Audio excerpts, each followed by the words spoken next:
Yemen উপকূলে অভিযান চালিয়ে একটি তেলবাহী জাহাজ ছিনতাই করেছে সোমালিয়ার জলদস্যুরা। নিরাপত্তা কর্মকর্তাদের বরাত দিয়ে জানা গেছে, বর্তমানে জাহাজটিকে সোমালিয়া উপকূলের দিকে নিয়ে যাওয়া হচ্ছে। লোহিত সাগর ও সংলগ্ন এলাকায় এই নতুন জলদস্যু তৎপরতা আন্তর্জাতিক মহলে তৈরি করেছে চরম উদ্বেগ। সংবাদ মাধ্যম বিবিসির তথ্য বলছে, সাগরে আবারও দস্যুতায় নেমেছে সোমালি জলদস্যুরা। এবার এডেন উপসাগরের কানা বন্দরের কাছ থেকে এমটি ইউরেকা নামক একটি তেলবাহী জাহাজ ছিনতাই করেছে তারা। ইয়েমেনি কোস্টগার্ডও এই অপহরণের খবর নিশ্চিত করেছে। উল্লেখ্য, মাত্র 10 দিনের ব্যবধানে একই এলাকায় এটি দ্বিতীয় তেলবাহী জাহাজ ছিনতাইয়ের ঘটনা।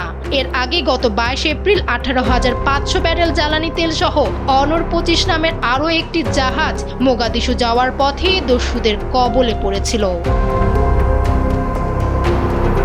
সোমালিয়ার আধা স্বায়ত্তশাসিত পুন্ডল্যান্ড অঞ্চলের 3 জন পৃথক নিরাপত্তা কর্মকর্তা বিবিসিকে জানান, জলদস্যুরা গালফ অফ এডেনের তীরে অবস্থিত কান্দালা শহরের কাছে একটি দুর্গম উপকূলীয় এলাকা থেকে যাত্রা শুরু করেছিল। তাদের মধ্যে একজন জানান, জলদস্যুদের চলমান দস্যুতা অনেকের ধারণার চেয়েও ভয়াবহ।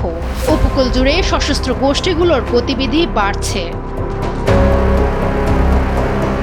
যুক্তরাজ্যের মেরিটাইম ট্রান্সপোর্টেশন অপারেশন জানায়, ইয়েমেনের আল মুকালার কাছে একটি বাল্ক ক্যারিয়ারের দিকে একটি ছোট নৌকায় থাকা সশস্ত্র ব্যক্তিরা এগিয়ে আসেন। নিরাপত্তা কর্মকর্তাদের মতে, এই সশস্ত্র ব্যক্তিরা কালুওয়ালা নামের একটি উপকূলীয় মাছ ধরার শহরের কাছ থেকে যাত্রা শুরু করেছিল, যা ইউরেকা ছিনতাইয়ের স্থান থেকে প্রায় 209 কিলোমিটার দূরে।